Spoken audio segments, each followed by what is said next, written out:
afternoon, and welcome to this session, Blaming Troubled Families, Licensed to Parent, which is sponsored by the Institute of Ideas Parents Forum and part of the After the Riots strand, which is jointly sponsored by that forum and also the Institute of Ideas Social Policy Forum.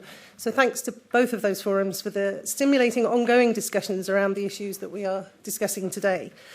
My name's Alison Small. I'm chairing this discussion today, which is looking at the issues around troubled families, which were seen, at least in part, to be responsible for the riots last summer. So since the riots, we now have a Troubled Families Initiative to deal with the 120,000 families coming out of that. We have consensus that parenting skills need to be taught to parents, and also that what happens to a child in their first 5 years stamp them for life. And with so much emphasis on problem families and this parental determinism, the case for the state taking greater responsibilities for families is growing in strength. So I'd like to introduce our panel today. First, on my far left, is Roger Graef, OBE. He is the CEO of Films of Record, a high-end documentary company he founded in 1979. He's an award-winning filmmaker, criminologist and writer, and best known for his unstaged observational films in normally closed places like boardrooms, ministries, prisons, probation, family therapy, special schools, social work and care homes. His films have influenced policy in areas such as policing and criminal justice. To my left, we have Sally Gimson. She's a Labour councillor for Highgate ward in Camden.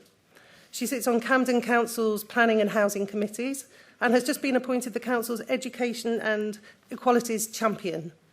Until September 2011, Sally was Head of Public Policy at Victim Support, and she was previously Director of Communications at the Family and Parenting Institute.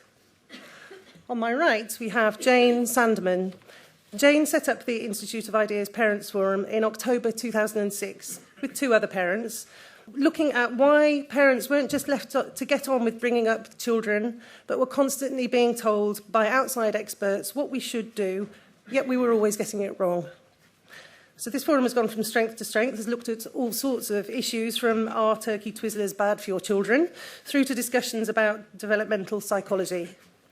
Jane has written the foreword to Standing Up to Supernanny, written by Jenny Bristow, published in September 2009, which was written as a result of the Battle for the Family strand at this conference in 2008.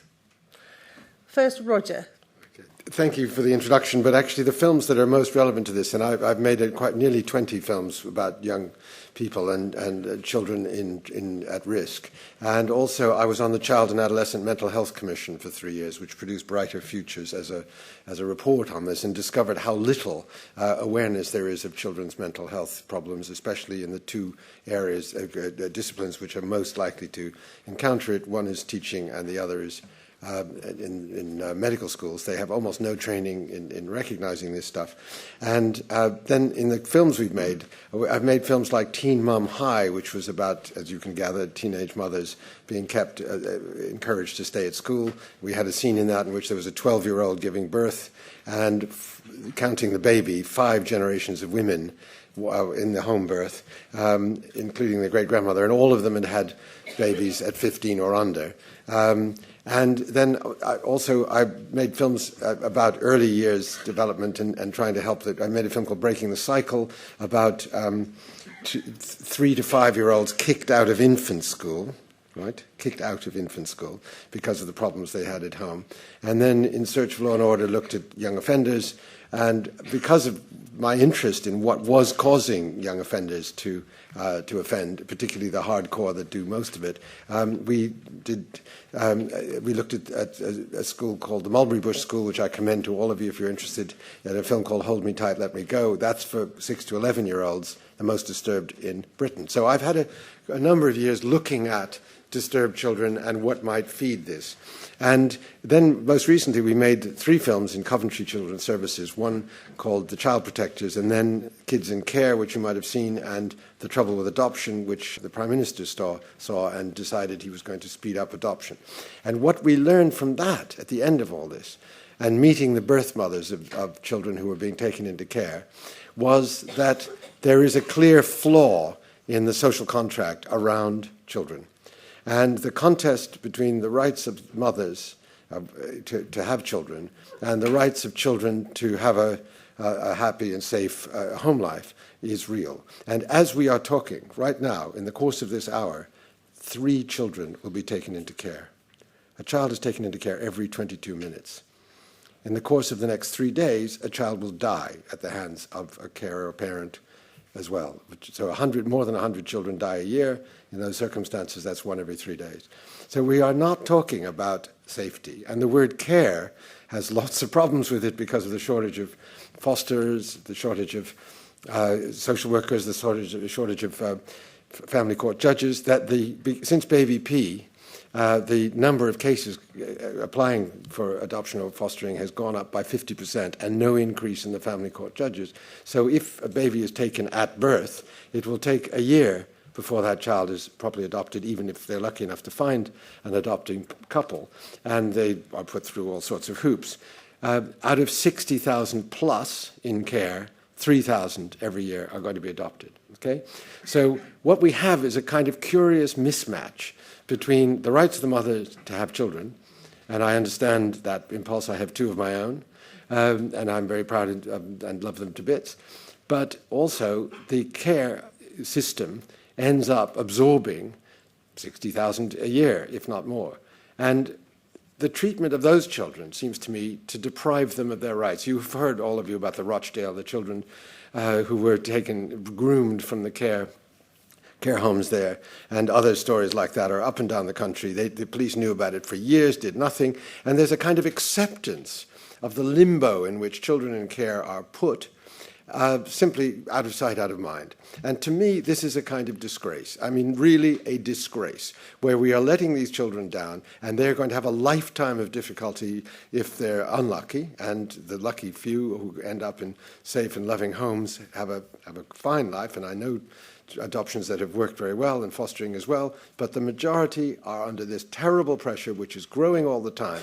And it seems to me we have failed to understand the consequences of mothers just producing babies and then not taking responsibility for them. And in the adoption film we have, there's a woman who had 7 children, all taken into care, and very nice woman indeed. We filmed her several times, and she was a loving mother when she was reunited with 3 of her children. And get this, those 3 were waiting 3 years with an adopting couple who gave them back without a reason, suddenly, like that. Just turned them back into the hands of the council, city council, and they were allowed to see their mother after 4 years of absence. It's an incredibly sad scene, but at the end of these 7 children, she had herself voluntarily sterilized. So what I would propose is, although there is a real problem about who decides what, I would like voluntary sterilization to be much better known. 10,000 mothers do it every year in the UK. 150 million are supposed to have done it worldwide, according to Mary Stopes. But it seems to me voluntary sterilization at least offers women the opportunity to have sex, to have a normal life in other respects, but not bring somebody into the world who they won't look after. So that the meaning of motherhood to anybody who keeps their children is different when you lose them, and the pain of losing them is acute and never goes away. And so it seems to me we will lessen the burden on the state, lessen the number of children who are having unpleasant and difficult lives and pushing a boulder up the hill the whole time, and also give women back a certain level of dignity. Sally. I'm a councillor in Camden, and I've been there for about a year, and I'm chairing a panel at the moment. I'm both the equalities champion, but I'm chairing a panel at the moment on welfare reform. And welfare reform in Camden in particular, because it's a central London borough, is going to have a very dramatic effect, at the beginning at least, on a small number of our families, who most of whom are going to be living in private rented accommodation, and who would have where their rent would have been paid through housing benefit, and particularly with the total benefit cap, which is coming in April next year, simply won't be able to live in our borough.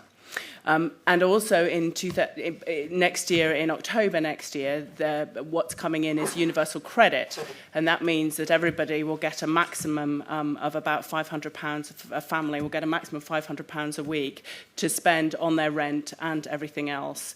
Now, in the rest of the country, that's the average wage, and it's fine, but in Camden, it's very, very hard with high rents to be able to do that. And some of those families as well will be some of the sort of complex families that we've been talking about here. One of the challenges on this welfare reform panel that was made to me by someone who gave evidence to us is, what is your policy going to be with some of these very difficult families? What are you going to do when they turn up on your doorstep? They've spent all the money in that they're getting for universal credit in the first week. They have no money left. You've got a small pot of discretionary housing money that you can give them and a small pot of social fund money that you can give them to tide them over. Are you going to use this spot of money on a very small group of families in Camden to keep them there because they're complex families and because you're doing work with some of these complex families? Or are you going to say, actually, what we're going to do is we're going to fund much more little pots of money to a wider variety of families in order to keep them in Camden and to help them get through? Are you going to, is it about giving £200 a week to these families, or is it about giving sort of £20 a week to sort of a much bigger majority of families to help them out?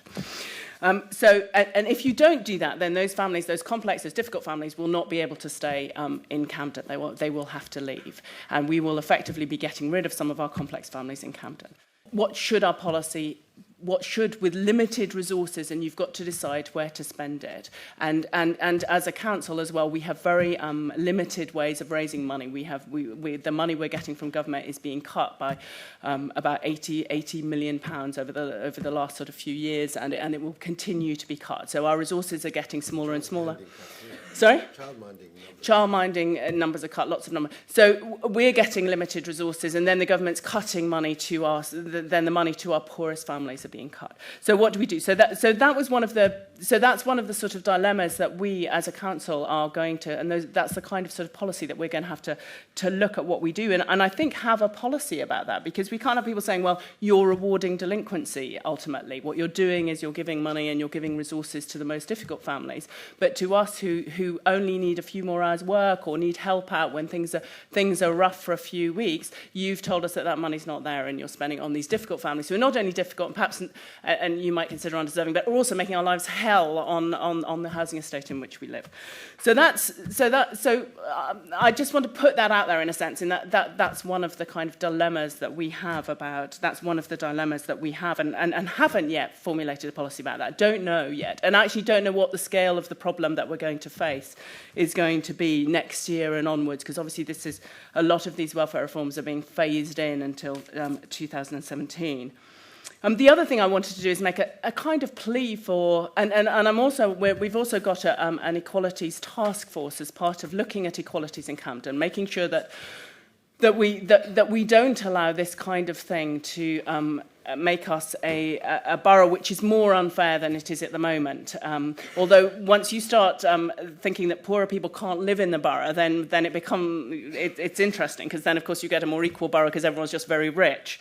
But we're looking at this, and one of the things we're looking at is where can we help most. So most children who live in poverty, for instance, live in poverty because their mothers don't work. And one of the things that we could do to help parents and to help people earn more money is universal childcare within Camden.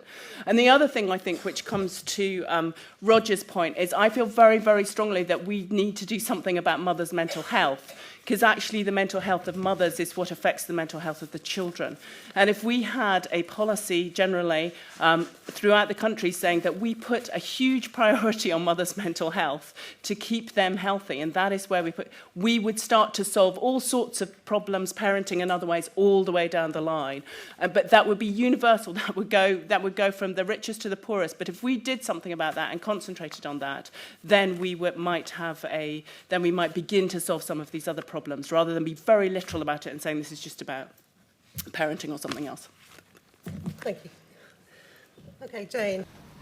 What I want to do is just look at a bit broader, and picking up perhaps some things that Roger and Sally said, but is about intervention into parenting. And I think it's interesting that the only tangible policy that came out of the aftermath of the riots was the Troubled Families Intervention Programme. And it was an immediate reaction. And so the first thing I think it shows is that increasingly our reaction to anything is rather than a big social competing complex solutions, we do try and look as a society now to a very deterministic, simple and causal one. And I think it seems it's so much easier to blame things on the family. As David Cameron said in his 2011 speech about the riots and families, a small number of families are a source of a large number of problems in society, and what is required is a clear, hard-headed recognition of how the family is going wrong. And I think both right-wing and left-wing commentators agree that poor parenting is a big social problem. For the right-wing, they describe it as a lack of moral fibre in the poorer sections of society, and for the left-wing, I think it is the problem. They say it's a problem of poverty that creates poor parenting. We heard some of that in the discussion this morning. But I think it all ends up the same way. Poor people are poor parents for whatever reason and need state intervention to get them to parent properly. But I think, however, I think the outlook is wider than this. And I think, Sally, quite interestingly, it started to say, well, we do need wider national strategies for parenting, be it rich or poor people. Everyone needs to fall into a parenting strategy. And I think the bigger message is that parents need state support to help them bring up their children correctly, no matter whether you're troubled or no matter whether you're well off. And what is the problem with this point of view? I think for society it means that we don't engage with what is taking place and how do we imagine how we improve things if our answer is always to blame it on the parents and bring more and more intervention to the family. But I think also by having this outlook and having these strategies, it continually undermines family relationships and creates and exacerbates a situation where parents are to blame. I think the riots did show a complete collapse of authority from everyone. State agencies of the police and the fire brigade looked on while hoodlums burnt homes down in front of them. And I think there was absence, with notable exceptions, of responsible adults stepping in, including parents, within the riots. I think it is legitimate to ask where the parents were in this and why couldn't they stop their children from rioting. And we did see a generation on the streets in August 2011 who had no self-discipline, no sense of boundaries having been set around them, and it's all for free and it's all for me, seemed to be the outlook as they took their trainers from JD Sports. But every solution, once it enters the realm of the parenting strategy and parenting put forward, I think further undermines parents' ability to have authority over their child and further undermines the expectation that children could and should know the difference between right and wrong. The state stepping in to tell us how we should parent, having experts draw up guidelines for us, assuming that we cannot make judgments as to how much TV our children should watch, what food they should eat, what tone of voice we should use, makes parents question their ability to do the right thing for their child. So an example I want to give is the Scottish National Parenting Strategy. The Scottish Government has committed to develop a national parenting strategy for Scotland. I mean, they're always in the vanguard of these things. So this is just a page. So this is the Scottish Government saying, this is why we need to develop a national parenting strategy. This is what parents are struggling with, and this is what they need expert advice on, and we as the government need to give them that advice and help them. So they say parents looking for advice on nappy rash, teething, what activities they can do with their children, how to feed them, what nappies to use, how to get their children to sleep at night, and relationship advice. So it just assumes that pretty much every basic function that goes with having a baby and living as a human being is something that cannot be done, worked out, imagined by parents, but instead there needs to be a strategy of intervention. And this constant telling us we are incapable to work these things out for ourselves. There is a right, expert way to do things. And if we don't follow that way, we could be damaging our children for life. Not unsurprisingly, does undermine our confidence as parents and does undermine our authority as parents. How are we to lay down laws in our own home when we have the voice of the expert in our ear telling us we have used the wrong tone of voice and will now have irreparably damaged our child's sense of self-esteem? And I think again, it was referred to in the discussion this morning, 5-year-olds have a sense of that. They come home with letters from their teachers telling us that we have not put the right food in the lunchbox, for example. So even from quite an early entry into primary school, there does suddenly become, actually, I don't know whether mommy and daddy do know what is best for us, and we feel undermined about that.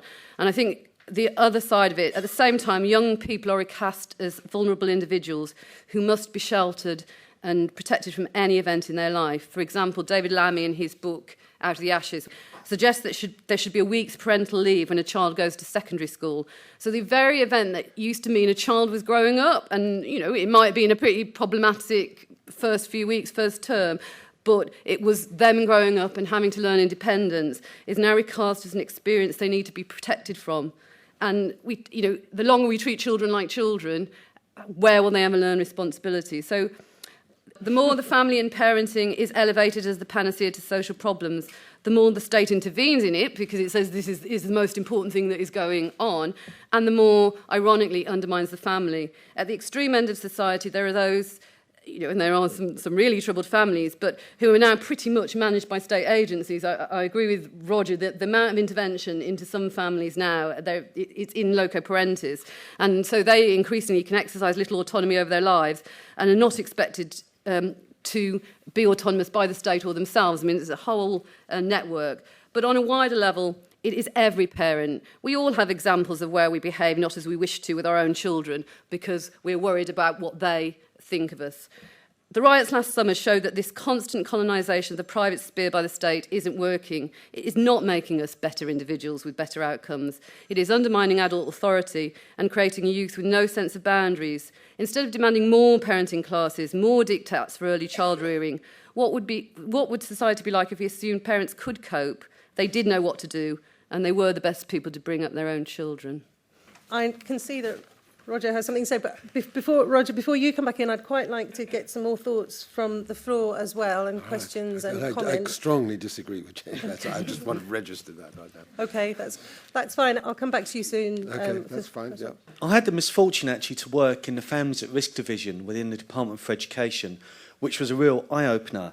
One of the experiences that I wanted to feed back on was talking to someone in a local authority who recounted an example where a family, mother and father, were taken into a room and they were confronted with over 18 professionals all wanting to give them advice about their life. And then this person in the local authority who's nominated as the Families at Risk contact was also told that he had to be there.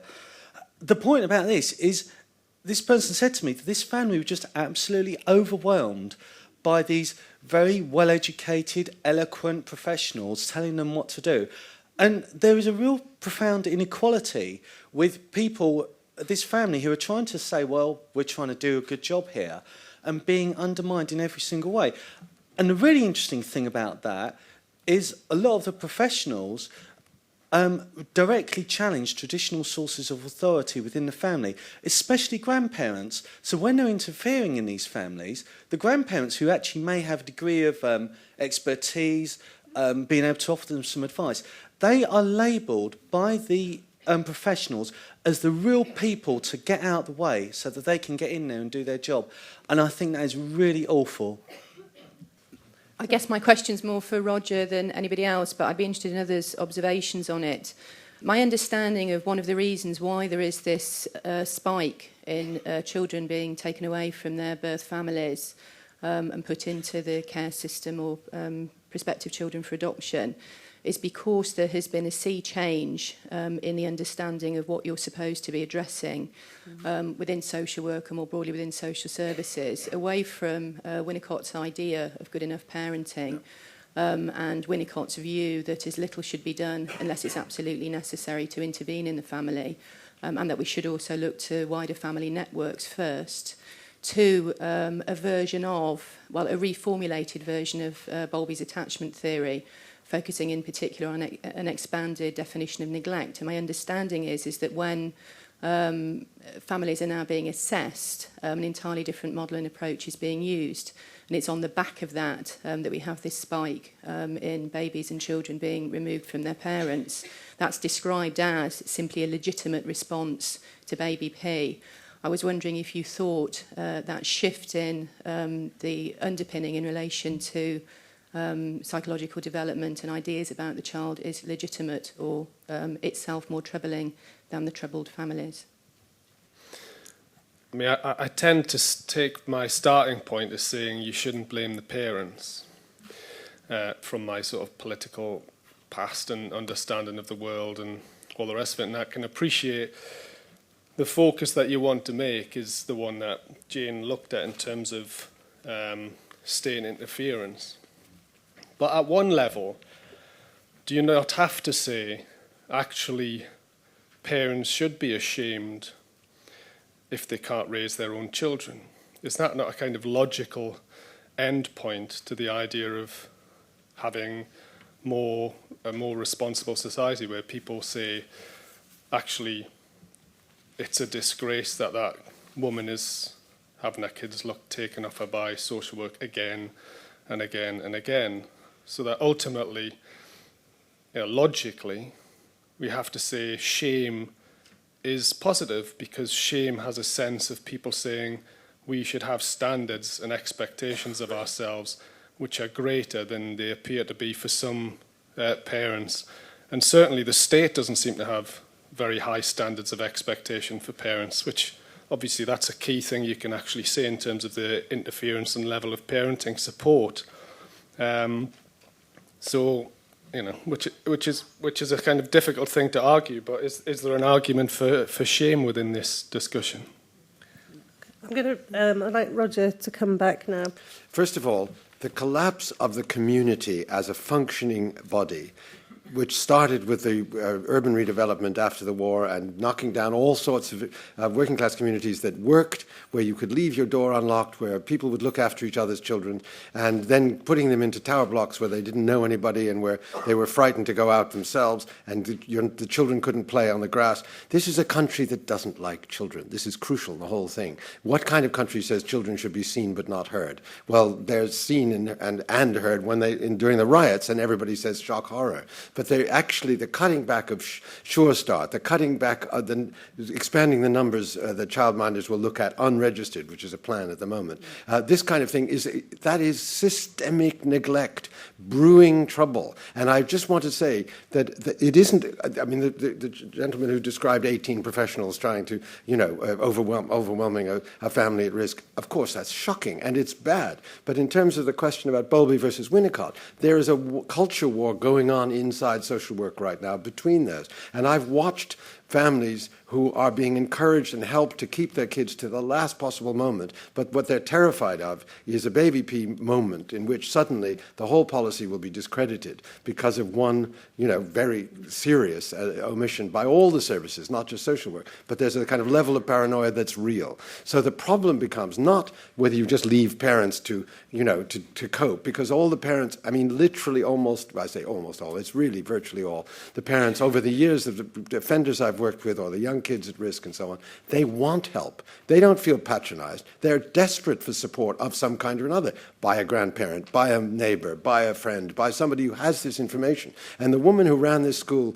the Princess Margaret, it's called the Marlborough Day Centre in Swindon, and has been closed because they privatized it after 25 years as the only place for disturbed children, in the whole of the Southwest. It's been closed now. The woman who ran, Sally, was a worker, she said, I've just come from taking my kids shopping. My child was screaming on the floor of the supermarket, and I didn't know what to do. She said, there is no handbook. You don't, you buy a washing machine, you get a handbook. You have a kid, you don't know about nappy rash, you don't know about that, and you certainly don't know what to do about crying and behaving in public. And all the people whom you see shouting or in desperation saying, stop, come back, don't do this, don't do that, 10 years later, when that child is 13, they really don't have control. And if the child is bigger than they are, they're really scared. And the age range at 13 means the peer group takes over. And unless you've embedded collective community values that are going to sustain up against the peer group pressure to misbehave, which applies across all social classes, by the way, including the bullying group,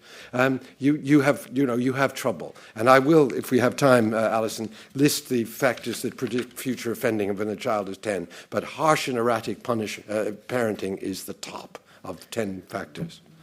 Okay, Jane, would you like to come back on that? Yeah, just quickly on those two, but I think it does relate to the gentleman's first comment about the grandparents, because I think increasingly the sense that there is folk knowledge, or there is a set of knowledge from friends, grandparents, particularly, I think, that sort of intergenerational learning is now dismissed. And I think, unfortunately, children are looked more like as washing machines. Children are not washing machines. That's why there didn't used to be a manual. There is a relationship and a love and a experiential situation, and now increasingly it is as if a child is a washing machine and there is a set of instructions, and those instructions are provided by experts, and the grandparent perhaps saying no, do it like this or whatever is completely dismissed because they are not it's the not washing true. machine instruction manual. It's just not true, Jane. Okay. The kinship Can we just let care. Jane finish? Sorry.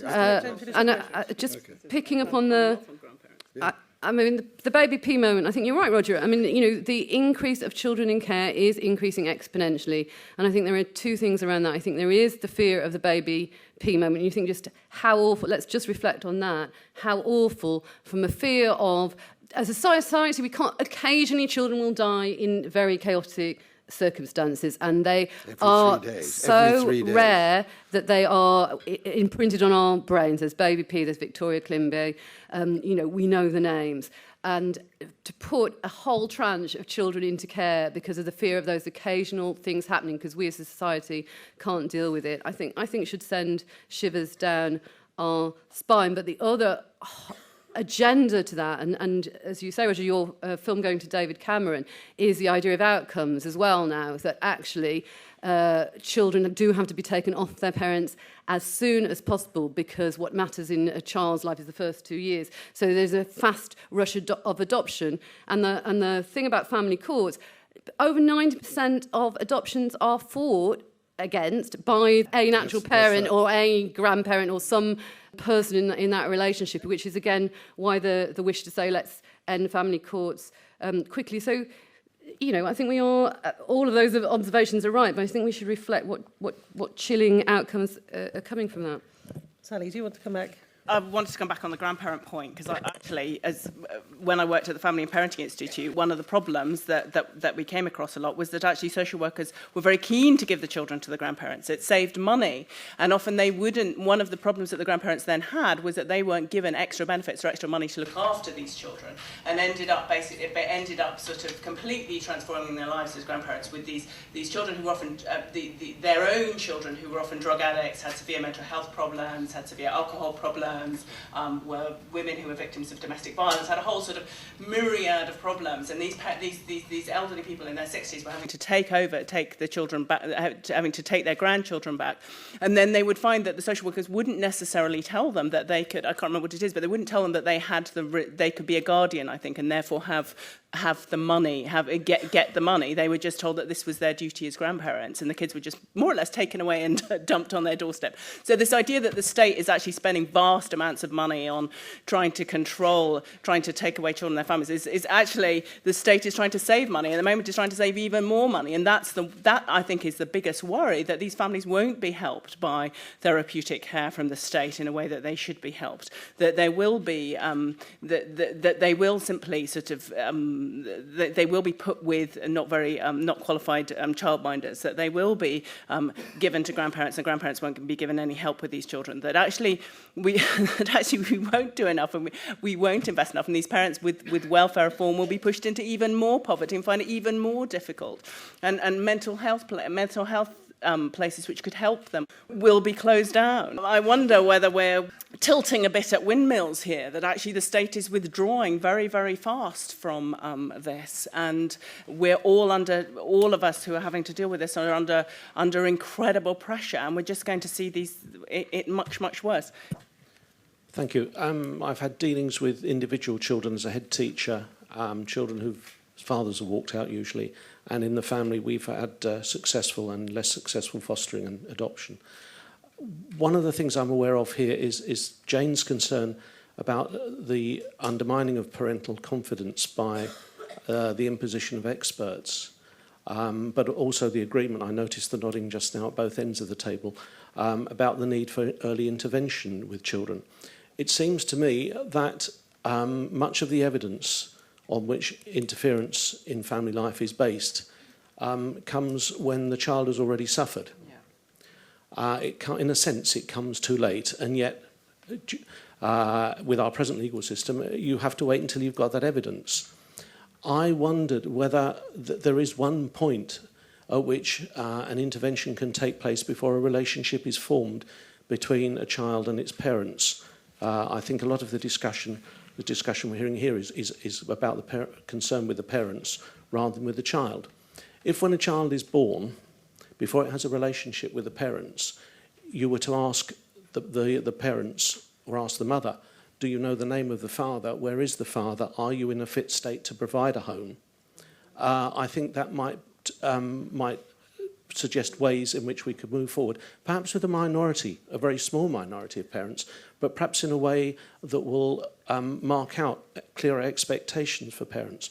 One of the things I'm very aware of is that the sort of ineffective parents I came across, and that those that we hear about in the press, would never ever be allowed to adopt or foster other people's children. Yeah. And in extreme cases, I think we have to ask, when the child is born, whether some people should not be allowed to inflict themselves as parents. What percentage does the panel think of parents or families are really, really messed up, extremely dysfunctional, that really, really need help? I ask that question in all sincerity because sometimes you get the feeling, I get the impression it's maybe about, 10 or 15 or 25% of the population. But my real instinct is much, much less than 0.5%. And the reason why I ask the question is because I also experience this as a teacher in education, that what you have is a model of a very damaged child or a model of a very damaged family, which is basically extrapolated to become sort of mainstream, to become quite a common feature. And it is very, very important to try to answer and deal with that question. So if you take the Every Child Matters, which I think is a disaster, which teachers are being sort of hammered with as well as families, after the Victoria Columbia situation, this basically becomes imposed as the model for how you treat all young people. And so if we bring that back to families, surely if we unlock that question, it tells us that what's happening is we're now getting a very prescriptive formula for families as to how to bring up their kids. And that leads to my second point. Jane sort of said, more or less alluded to this, and let me say it in a slightly different way. Would you all agree with me that parenting is not a science? And if parenting is not a science, is there not a problem with the idea of experts and others coming in to tell you how to bring up your child? And final point, is not the consequence of that actually quite paralysing and crippling for parents in that they start to lose their confidence in their own ability to bring up their children? And what I'm suggesting is, and I mean it in a very sort of positive, constructive way, is not the vast majority of interventions into the family doing more harm than good? I don't know if it's just me, but I'm finding this a very confusing debate. And I think the reason is that I'm feeling that everything is being thrown into the pot. I really feel we've got the conflation of a lot of different things going on here. So when Roger was talking about the parents who can't cope, the parents who don't know how to put on the nappy, the parents who can't get their children to sleep at night, the parents who've looked at their child having a tantrum in the supermarket and not known what to do, that's me. I'm guilty to all three of those. I still can't get my daughter to go to sleep at night. I can probably just about put a nappy on by now. But that's perfectly normal. That's just the normal wear and tear of having children. You know, you do it wrong one way, then you try a different way. You talk to your friends, and gradually you start to learn. But to jump straight from that to somehow I'm not going to be able to control my children when they're bigger than me, which isn't going to be very long now, just seems to be putting together things that are completely, they don't deserve in the same pocket at all. And, you know, my children go to an inner city state primary school, and I just don't recognise the picture that is being drawn when I look at the other families. There are lots of people who are having difficulties, as I am. They can't get their kids to sleep, etc., etc. But really, they're coping fine, most of them. You know, they swap tips with other families and so on. The main problem that many of them do have is they don't have enough money, and that would definitely help. And anything that can be done without strings attached to give them, you know, better housing, more money and so on, which is obviously very difficult at the moment, would all be well and good. But then, you know, it's really going along the same lines as the question that was just asked, because then we're sort of throwing that into the same pot as a small number of families with very extreme problems. But I think even when we look at the figures when it comes to that sort of pot of extreme families is being exaggerated. We look at something like, you know, how many kids are affected by alcoholism. That's probably my kids as well, because the level, you know, you have to drink to be put into that category is also has been extended and expanded. So we're putting all of this into the same pot. And I think, yes, there are a small number of families who are really, really struggling, sometimes with money, obviously sometimes with a range of different problems, who do need a lot of help. But for most families and for most parents, what they need is to be left alone and not to be overwhelmed with advice. First of all, I'd like to say that I think Roger hit the nail on the head, for me anyway, at the very beginning, when he pointed out the difference between the rights of the mother to have a child and the right of the child. I must say my support is with the child, because I think the child comes into the world. The child needs a nurturing, loving environment. And the notion that Jane has that all parents are naturally good parents, I find absolutely stunning. It can only come from a middle-class mother, who I'm sure most middle-class mothers have a pretty good idea. There might be different variations. I know that when I was 19, I had a child, and I didn't have any idea. I had no mother, no relatives around. I had no idea how to bring this child. I remember, because I was an intelligent boy, I went to Boots to try to buy a booklet. This was pre-Spock. I could get books on how to bring up my cat and dog, nothing on how to bring up my child. Eventually we worked it out, but I don't think it's a natural gift. And the issue of mental health you mentioned, which I think is a very important one, and I'd like to think that more money spent on mental health would improve the problem, but I'm afraid, speaking as a psychologist, it won't. Strategies for improving mental health are very weak and fragile. I think the only answer is to... sterilisation is an interesting argument. I'm not voluntary sterilisation. I'm not completely sure about that. But the conclusion I came to, and it's a very uncomfortable conclusion, I don't think any conclusion here is an easy one, is some form of parent licensing. We have to have licenses to drive cars. No one ever disputes that, because driving a car is lethal. Being a parent is lethal. It can actually inflict enormous suffering on a child. And that suffering, you may be right, that it may be only talking here about a small percentage, a very small percentage, but 1% of the general population is an awful lot of children living in suffering of different degrees. And that suffering will stay with them in adult life in many cases. Okay. So parent licensing is what I advocate. I think a lot of problems about that, which I could talk about, but that's the idea. I'm going to bring Roger back in, because I think there were some interesting questions asked then. It would be interesting, I think, to get a sense of, do you have an idea about the percentage that we're talking about, and whether parenting is a science or not, and whether, therefore, there are a set of skills that need to be learnt and taught, and therefore potentially a licence sort of is the conclusion of that. So okay, let me start with the comment that the lady is about, I'm conflating apples and oranges, okay? In fact, it's all fruit. And the degree to which early development in the first couple of years does or doesn't create a stable, healthy environment for the child to grow, whose brain would be fed by protein, not sugar, all the whole bunch of things which we can talk about, we know requires good, intelligent responses. And that can be across all social classes. I'm a patron of something called ICANN, which is a language charity for kids to learn to speak. And all social classes are producing children who don't speak because their nannies don't talk to them if they're middle class, or they just put in front of the telly, and 90% of the children going into a school in Stoke and the entry thing could not speak properly or understand instructions, right, at 6. Now, these are children heading for big trouble. Now, in terms of your question, I can give you some numbers. They're not the numbers about parents, but they're number about offending children. Of the normal group of offenders, of 100% of crime, 8% commit about 70% of the crime, okay? And the predictors of those 8% are the following. I'm sorry to take this time, Alison, but it'll answer the question for people. First, I said harsh and erratic parenting. One or both parents unemployed. Mental or physical health problems or both. Poor housing and frequent moves. Learning problems. Drug and alcohol abuse in the family. Domestic violence and child abuse in the family. One or both parents or a sibling convicted before the child is 10. And that means the criminal justice system feeds the problem, doesn't solve it, and harsh and erratic parenting being the worst of all of those. Now, they grow in a geometric progression. That is to say, if you have more than 2 or 3, it's a geometric progression of your likelihood of offending. So yes, there's a small group, but it's not that small. The issue in numbers is we don't catch them. They're quite good. They're not. The police are hopeless at catching young offenders in the group. And most young offending, this is crucial for the theme of this conversation, happen in groups. It's only when they grow up they start committing crime alone. So we have as a culture, a subculture of kids who are really at risk because of a whole series of social factors, medical factors, psychological factors. Criminal justice system is irrelevant but makes it worse when it intervenes. And I think we have to take more responsibility for the kids at risk, not wait until they start offending and then throw pointless money at locking them up. Okay, Jane.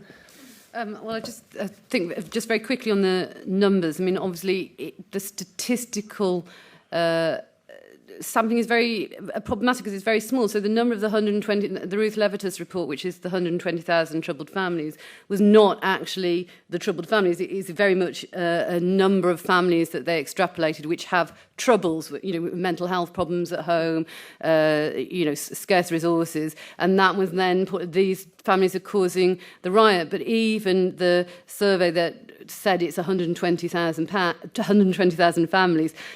The sample is so small that it could be plus or minus 2% either way. It could be minus families, but they know that that's not true because there must be in that survey there were some absolute families who had these 6 factors. But you're talking about such a small percentage in which this whole social policy and this whole way of thinking is being elevated, exactly as that gentleman said. Sally, do you want to? I sort of agree with Roger that it goes from, but in policy terms, there's the very small percentage of those people who need lots of resources and who have multiple problems. And then there's a sort of scale that goes like that. Then there's a scale that goes like this. And so the families in Stoke are sort of a bit here on the scale. And in policy terms, actually, in many senses, you get a lot more bangs for your bucks on away from this tiny proportion of people who have very, very complex problems. They're probably chronic. They'll go on the whole time. They're interventions like family intervention programs, which are sort of sold to government. If you do this with some families for a year or something, you will solve the problem. Well, you won't actually. These families go in and out of trouble all the time, and they're more or less. It's more or less like having a chronic disease. So you will have some sort of effect, but you'll have to keep funding them, and they're very, very expensive. In policy terms, actually looking at the families just above that, and to the families in Stoke that you're talking about that can't read and write, and who suffer probably unemployment and poverty and some of the mental health to do with that. But if you look at those and the ones before, and you put interventions in there, you actually get much more more universal interventions there. You actually get much more you get much more bang for your bucks. You get these children doing much better, much more quickly. So I don't know whether that's an answer to the question, but there is a big difference between those very, very almost intractable problem families and then problems a bit above that. And it's interesting, in our Equality Commission, we're looking at not the very intractable ones, but the ones just beyond there and saying, can we put in interventions like childcare, like mental health, like better health interventions to help those families start to do a lot better at school. And that's just little bits and pieces of help that would help them work a bit more, would help them. Thank you. Just a quick point. I'm rather surprised that marriage hasn't been mentioned in this, because there's been quite a lot politically in the last few years about it. And I'd just be interested to hear what the panel thought about that. And also, just going back to the point that you made, and I think the gentleman back there somewhere said, he made the point about stigma. In order to have a society where the state doesn't intervene too much into families, I mean, obviously I accept in terrible cases there is a need, but in order to not have a society where the state is intervening completely in family life, as you were saying, you do need a strong society.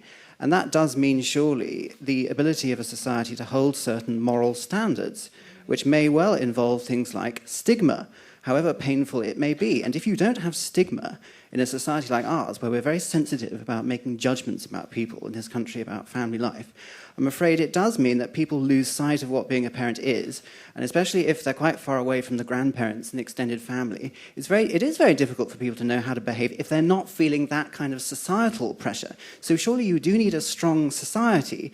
You don't want to be cruel to people, but you do have to have certain standards. So that's just really my point. Thank you.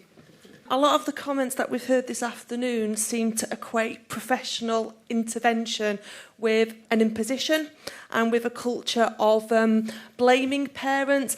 And I want to question that correlation.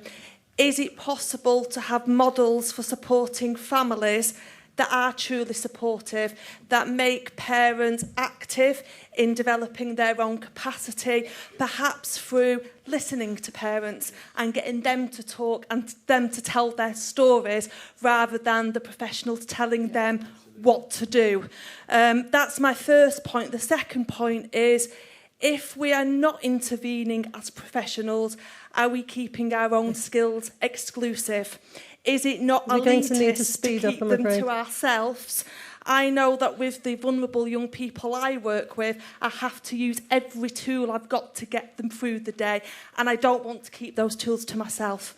Just a brief question for Jane. I agree with you. I just run into problems when trying to make these points when I'm arguing with other people, because I feel like there's a line when intervention needs to be, where there needs to be intervention, basically, and I don't know what that line is, and when I have a conversation, I tend to lean towards something along the lines of, well, when it becomes abusive, but then the definition of abuse now is so variable that I guess I'd just be interested to hear what you think about that.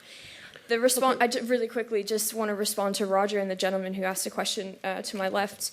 I don't think you need to worry about administering licenses for parenting or sterilizing women, because the way you put a doom and gloom spin on parenting, as a woman in my mid-20s, I can tell you I'm not going to bother. And I just want to say briefly, because the nature of your professions, I do think that you have been a bit exposed to really terrible but rare anecdotes that seem to be negatively skewing your attitudes. Literally all the young offenders I've worked with over time, I've stayed friends with, and I treat them the same way as I treat my other friends. I don't have that experience, but I feel for them, and I would like to have them, like to pay attention to them sooner than when they end up in court or in prison. That's the point I'm trying to make, and I think we can help them. The science, sorry, parenting is science, not a skill. It's a skill. It's a series of skills, and just what you were saying. And the example I wanted to give you wasn't just Sure Start, it's Home Start, which is one that comes out of Leicester and is based on mothers who've learned their experience, passing that experience on to other people. So it isn't high-powered professionals of a different social class. It's not Lady Bountiful. It is people like them, and that's what used to happen in communities. Well, I think the state should be providing support for all families, and I think that comes in things like Sure Start. So I think Sure Start, childcare, and not hating women and saying they have to be sterilised or things. So I think we hate children, but we always blame mothers for this. So this just shouldn't be about licensing women to have babies or sterilising women. This should be helping women. It should be helping women to work. It should be helping women with childcare, and it should be helping women to look after mothers to look after their babies. You know, there are families who struggle and have difficulties, and I am not against universal childcare, non-judgmental. I'm not against, for those children in Stoke you talk about, having great education in which they're taught to read and write with great teachers. What I am against, it seems to be, you might say, well, just listening to parents, but it seems to be those things aren't on the agenda, and it does seem to be an intervention into parents' lives and into how they look after their children as that solution. They're coming to school not able to speak, Jane. Okay, we're going to teach them how to speak. We're going to wrap up the session there now. Please, could you all thank the speakers? Join me in thanking them.